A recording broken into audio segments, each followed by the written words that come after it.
Welcome to Choice Classic Radio, where we bring to you the greatest old-time radio shows. Like us on Facebook, subscribe to us on YouTube, and thank you for donating at choiceclassicradio.com.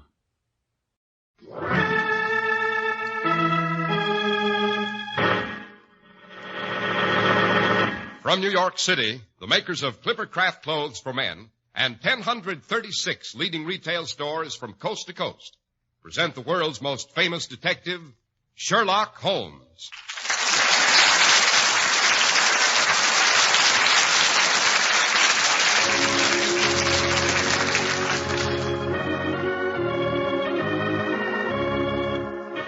This week's story, The Adventure of the Illustrious Client.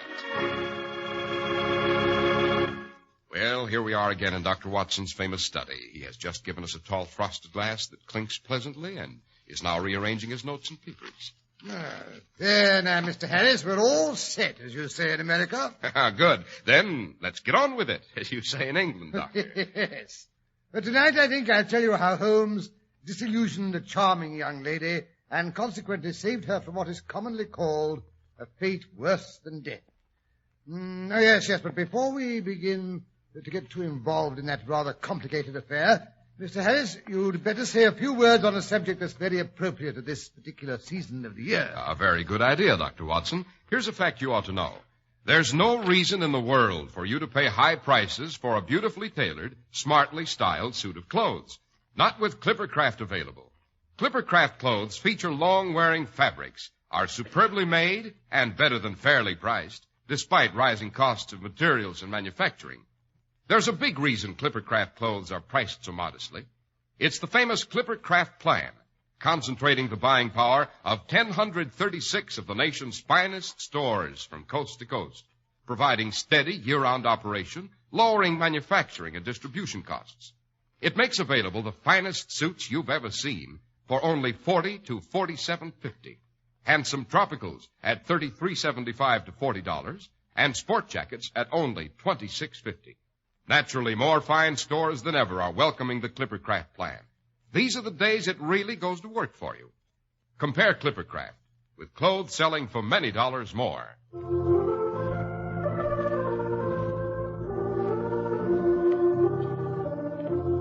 And now, back to the young lady who was about to be rescued by Mr. Sherlock Holmes, no less. Right. It was September the 3rd, 1903. A few years after my marriage, if you remember. Well, I dropped around to Baker Street in the middle of the afternoon. There was Holmes lying on the sofa, pipe in hand, a piece of letter paper dangling from his long, lean fingers. But the thing that surprised me most was the appearance of the room itself.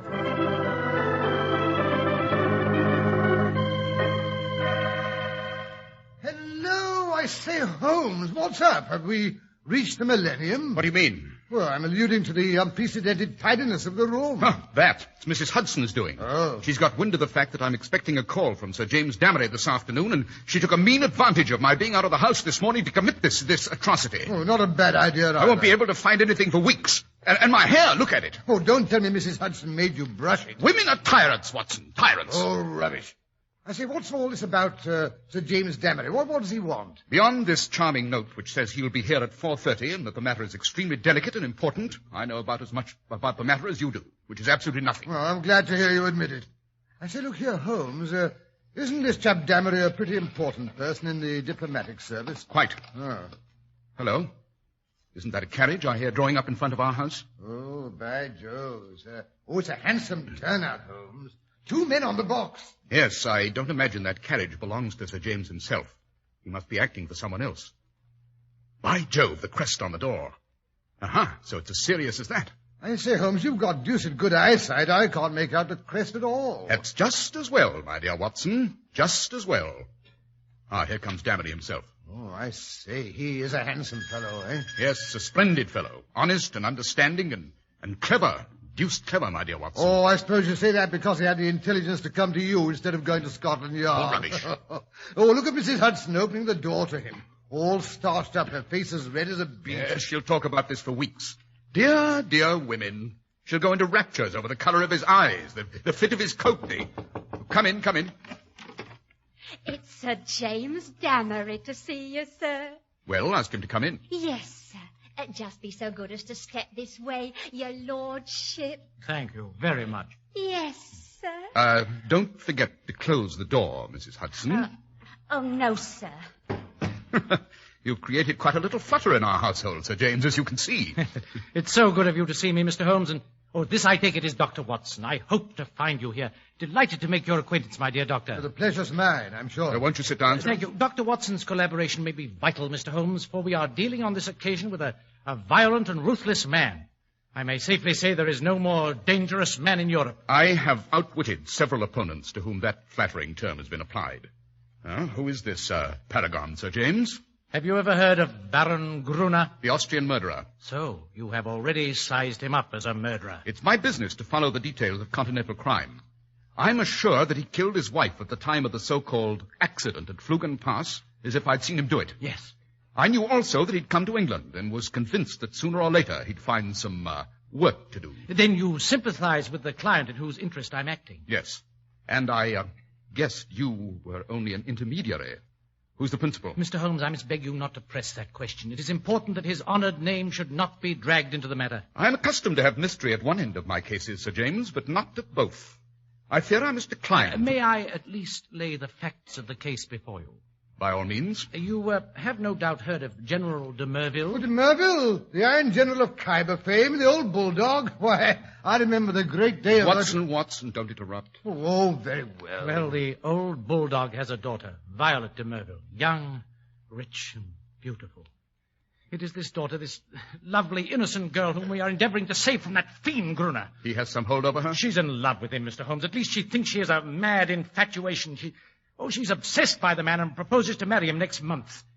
Well, there's very little her family can do, as she is of age and has a will of iron. Oh, her father's daughter, eh? Watson. Oh, sorry. Does she know about the Austrian episode? The rascal has told her every unsavory public scandal of his past life. Foolhardy, eh, Holmes? Always in such a way as to make himself out to be an innocent martyr.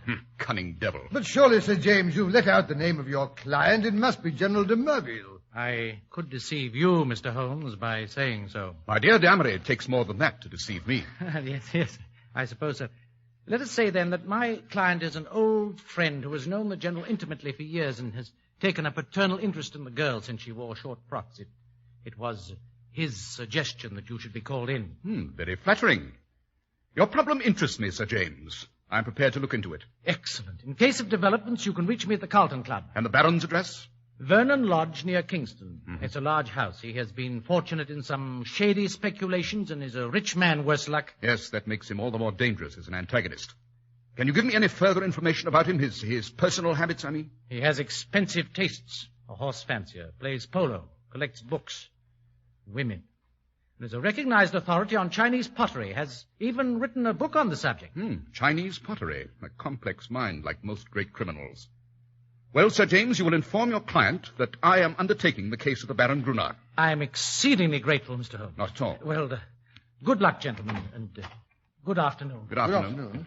Oh, dear me, this is a delicate situation, eh? Well, Watson, any news? Well, I should think you'd better see the young lady herself. De Merville's daughter? No. That's more or less of a last resort. No young woman in love is ever very reasonable. And Violet has her father's determination in all probability. No, first of all, I think I shall consult Shinwell Johnson. Shinwell Johnson? Who's he? Well, suppose we meet for lunch tomorrow at Simpson's. I'll ask him to drop around with any information he's been able to pick up. Don't disappoint me, Watson. Oh, no. I think I may be able to introduce you to a colorful personality. Oh, I'll be there, never fear.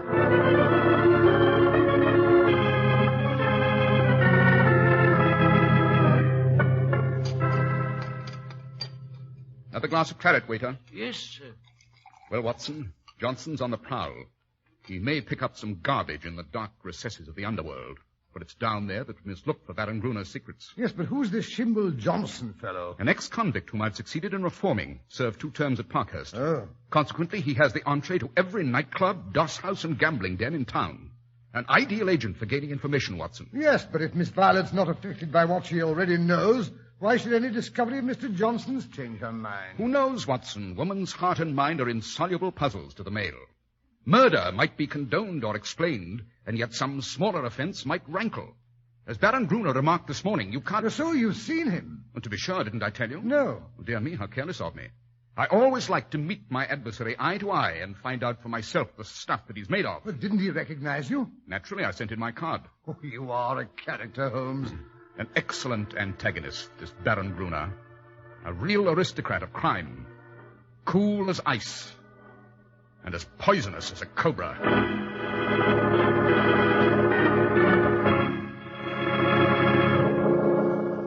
I rather thought I should see you sooner or later, Mr. Holmes. I understand you have been engaged to prevent my marriage to the daughter of General de Merville. Quite, Baron Gruner. My dear fellow, you will only ruin your famous reputation. Let me advise you to draw off at once. Dear me, that was the very advice I was about to give you. If you persist in this marriage, you'll raise a swarm of powerful enemies. Is the game worth it? Surely you'll be wiser if you let the lady alone. You can hardly wish certain facts about your past to be brought to her notice. Oh, pardon my amusement, Mr. Holmes. But it's most amusing to see you trying to play a hand with no cards in it. So, you think I hold no cards, my dear Baron? Let me assure you I have several aces up my sleeve. Bluff, Mr. Holmes. Perhaps you don't realize that I hold the affection of this lady in spite of all the unhappy incidents of my past. I've also told her that certain wicked and designing persons, I hope you recognize yourself, would come to her and try to poison her mind against me. I also told her how to treat them. You've heard of post-hypnotic suggestion? If you call on Violet, you'll have an opportunity to see how it works. Dear little Violet. Such a delightful subject for hypnotism. The hypnotic spell can be broken, my friend. Only by a stronger personality. Oh, by the way, Mr. Holmes, did you know Lebrun, the French agent? I did. You know what happened to him? Yes, he was beaten and crippled for life. Quite true. Mr. Holmes, by a curious coincidence, he had been inquiring into my affairs only a week before. Don't do it, Mr. Holmes. It's not, lucky.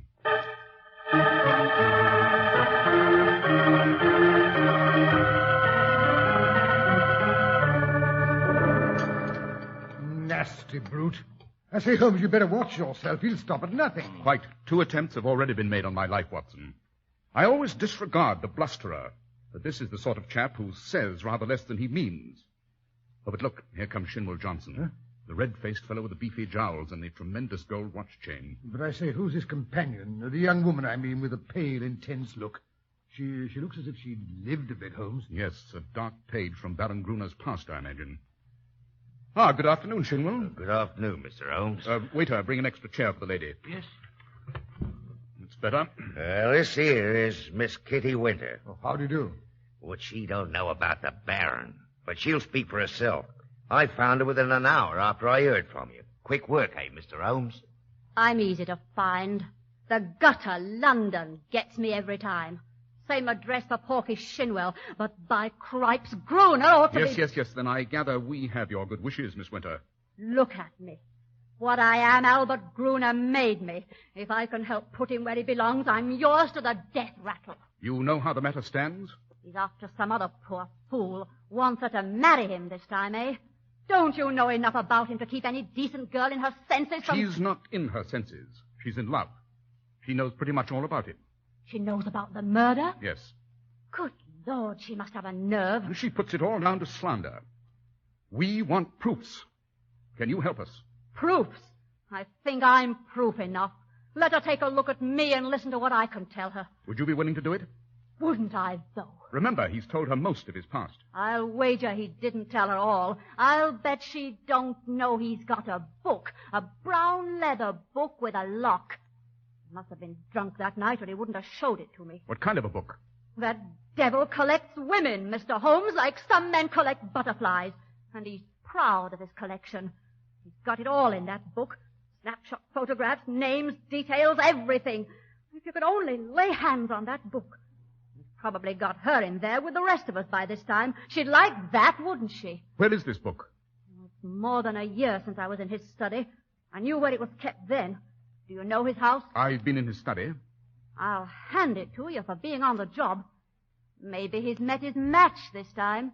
Well, the outer study is where he keeps his Chinese crockery. A big glass cupboard between the windows. Then behind his desk is a door that leads to the inner study. It's in there that he keeps his papers and things. Well, isn't he afraid of burglars? Say what you like, he's no coward. He can look after himself. Besides, there's a burglar alarm at night. I see.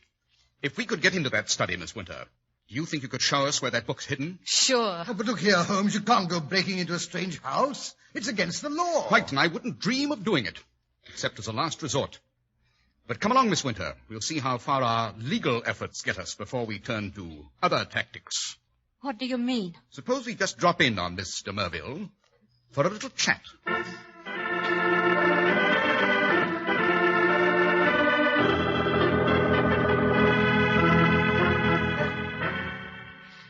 What a pretty drawing room. It's been a long time since You won't believe it, Mr. Holmes, when I tell you I once had a nice home, too. Obviously, my dear, I can tell by your hand you were a lady. The rough talk you assumed to cover it up didn't fool me for a minute. Oh, sir, I'm so nervous. I don't know if I can go through with it. Courage, Kitty. It'll be over in a minute. Quiet, someone's coming. Ah, Miss de Merville, if I'm not mistaken. Mr. Holmes, I presume. Quite. Pray be seated. I've been expecting a visit from you. You have called, as I understand, to malign my fiancé, Baron Gruner. It's only fair to warn you, Mr. Holmes, that you're wasting your time. Nothing you can say will have the slightest effect on my mind. My dear young woman, I wonder if you realize what it means to be married to a murderer. And worse. His reputation will bar you from decent society in any civilized country. How can a woman of your upbringing consent to... Mr. Holmes, I'm aware that my fiancé has had a stormy life, in which he has incurred bitter hatreds. You are only the last of a series to slander him. Don't think that I don't know your motive. You're a paid agent who would have been equally willing to act for the Baron if he'd consented to pay your price, but he refused. Really, Mr. Merville? Moreover, Mr. Holmes, I am not clear why you should bring this person into my drawing room. I haven't the slightest notion who she is. No? Well, I'll tell you who I am. I'm his last victim. He'll kill you, that's what he'll do. It may be a broken back or a broken heart, but he'll break you one way or the other. I don't need your protection, thank you. Oh, it's not for love of you I'm speaking. I don't give a tinker's curse if you live or die. It's because I hate him, do you hear? And you needn't look at me like that. God knows you may be lower than I am before you're through. Let me say once for all that I'm aware of 3 passages in my fiancé's life when he became entangled with designing women. 3 passages? 3 passages, she says. Oh, you fool. You fool. Wait till you see that book.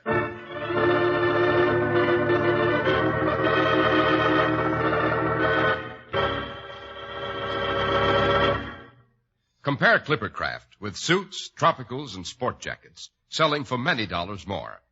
It's a wonderful way to prove to yourself how much you save with Clippercraft. The fine local independent stores who sell Clippercraft clothes from coast to coast make a business of giving you more for your money.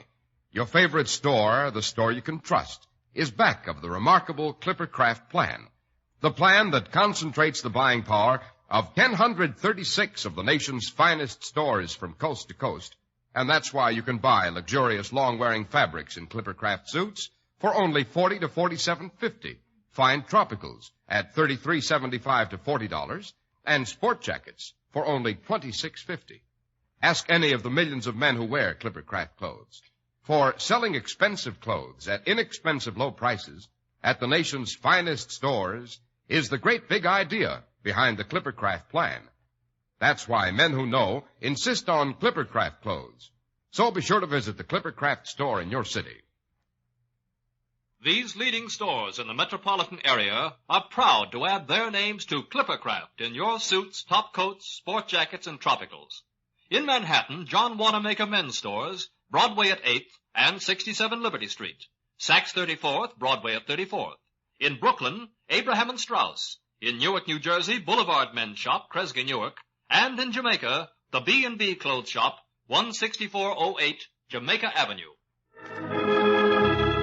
Now to return to our adventure. In front of Sherlock Holmes' lodgings at 221B Baker Street, we find an excited crowd of people. I say, have you heard the news? This is where he lives, the poor man. Oh, the poor man. Look at the papers. Murderous attack on Sherlock Holmes. They've murdered him. Do you hear that? They've murdered him. It's an outrage. A man's not safe in the streets anymore. But how did it happen? 2 ruffians outside the Cafe Regal. They beat him with sticks. He was picked up for dead. Oh, he's dead. Isn't that dreadful? Sherlock Holmes is dead. Let me through, I say. I'm a doctor. Oh, he's a doctor. Out Let of the him way, through. please, He's will a you? doctor. Oh, confounded, the bell won't ring. What is...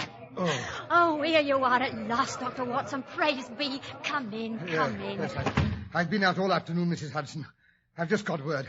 Is he badly hurt? Oh, sir, they brought him in here all bleeding. They had to have that surgeon fella, Oakshott. Oh, Sir Leslie Oakshott. Oh, then it is serious. Yes, sir. He's been taking stitches in him and giving him morphine. Do you think I can go up for a moment?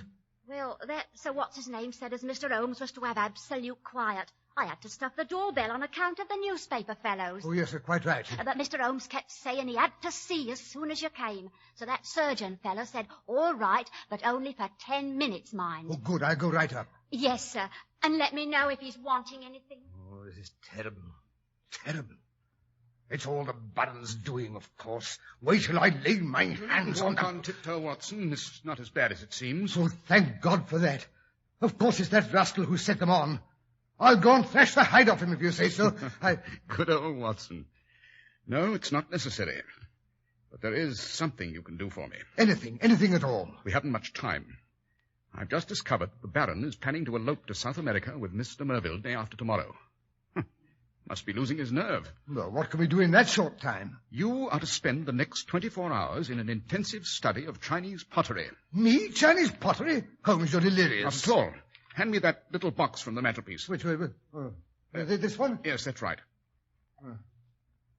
Only open it for me, will you, Watson? These clumsy bandages. I don't want to run any risk of breaking it. Oh, I say. It's a beautiful little deep blue saucer wrapped in silk. That is the real eggshell pottery of the Ming dynasty. A complete set of it would be worth a king's ransom. The Baron would sell his soul for a set like that. Well, what am I to do with it? Here is your card. Oh, yes, but this says Dr. Hill Barton, 369 Half Moon Street. That is your name for tomorrow evening. You will call on Baron Gruner at 8:30. A note's already been set making the appointment and saying that you're bringing a specimen of an absolutely unique set of Ming china. You may as well be a medical man since you can play that part without duplicity. Don't want to put too much of a strain on your acting ability. No, now, look here, Holmes. Watson, you're not going to go back on me at a time like this. Well, no, of course not. But, I say, what if he won't see me? He'll see you right enough. He has the collector's mania in its most acute form. The important thing is to cram up on Chinese pottery so you can carry on an intelligent conversation. Well, I'll do my best. Good. 8:30 tomorrow. Righto. Now, perhaps you'd better go. I'm afraid I feel a trifle weak.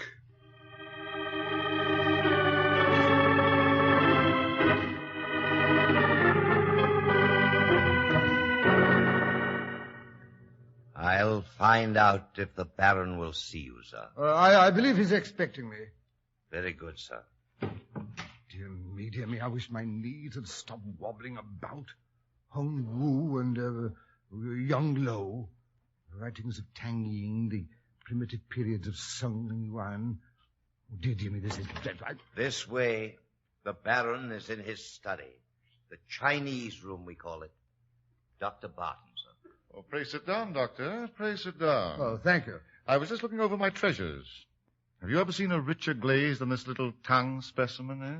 Delightful, delightful. Yes. Oh, have you the Ming saucer with you? Oh, yes, indeed. I thought you might want to see it. Here it is. Let me unwrap it for you. There we are. Oh, fine. Very fine indeed. And you say you have a set of 6 to correspond? No, yes. I only know of one in England to match this, and it is certainly not on the market. Would it be indiscreet, Dr. Barton, to ask how you obtained this? Well, does it really matter? You can see the piece is genuine. Oh, undoubtedly. But suppose I should discover later that you had no right to sell. Oh, I'd guarantee you against any claim of that sort. And what is your guarantee worth? My bankers would answer that. Yet on the whole, this business is very mysterious. Well, you can do business or not as you like. I've given you the first offer because I understood you were a connoisseur. Who told you so? Well, you wrote a book on the subject, I believe. Have you read the book? No. You are a collector with a valuable piece in your collection, and yet you have never troubled to consult the one book which would give you the real meaning and value of what you hold. Now, how do you explain that? I'm a very busy man, a doctor in practice. That's no answer. You said in your note you were a connoisseur. So I am. But what do you know of the Emperor Shomu? How do you associate him with the Shoso Inn near Nara? Well, as a matter of Does fact... that puzzle you? What about the northern Wei dynasty? Oh, this is intolerable. I came here to do you a favor, not to be examined as if I were a schoolboy. You're here as a spy. Sherlock Holmes sent you. Now, what's the game? You've made your way in here without leave.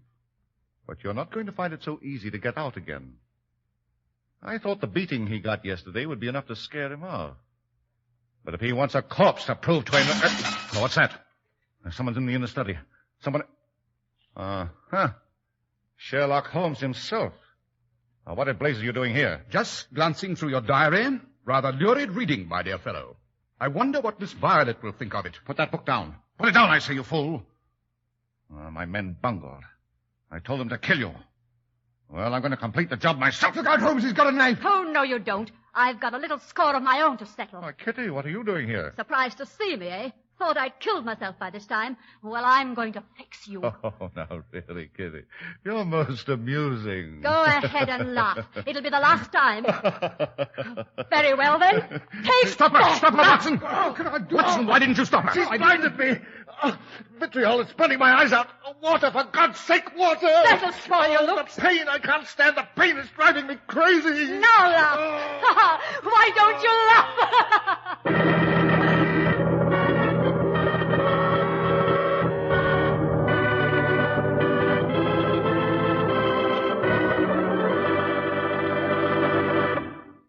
What a story, Doctor. And did Miss de Merville break off the engagement when she saw the Baron's love diary? Oh, dear me, yes. Sir James came and collected it and the little saucer of Ming china the afternoon after her encounter with Gruner.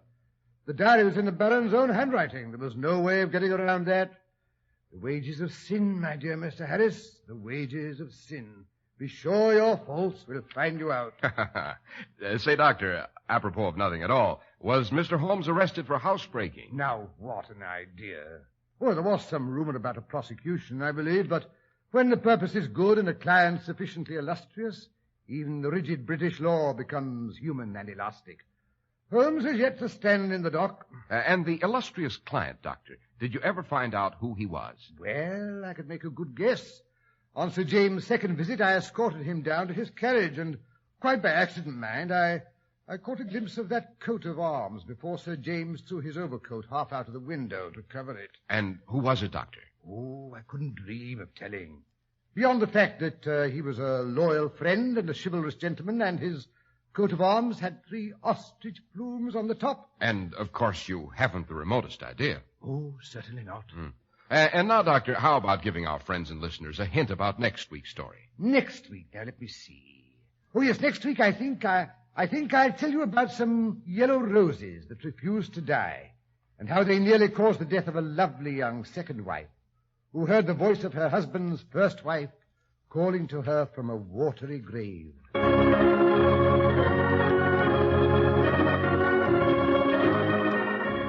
The makers of Clippercraft Clothes and 1036 leading stores from coast to coast have brought you another in the new series of broadcasts featuring the world's most famous detective, Sherlock Holmes. Our stories are based upon the character Sherlock Holmes, created by Sir Arthur Conan Doyle. Sherlock Holmes is played by John Stanley, Dr. Watson by Alfred Shirley, and the dramatizations are by Edith Meiser. Sherlock Holmes is produced and directed by Basil Lochran, with special music by Albert Berman. If you don't know your Clippercraft dealer, write Clippercraft, 200 Fifth Avenue, New York City. Be sure to listen next week to Sherlock Holmes in The Case of the Ever-Blooming Roses.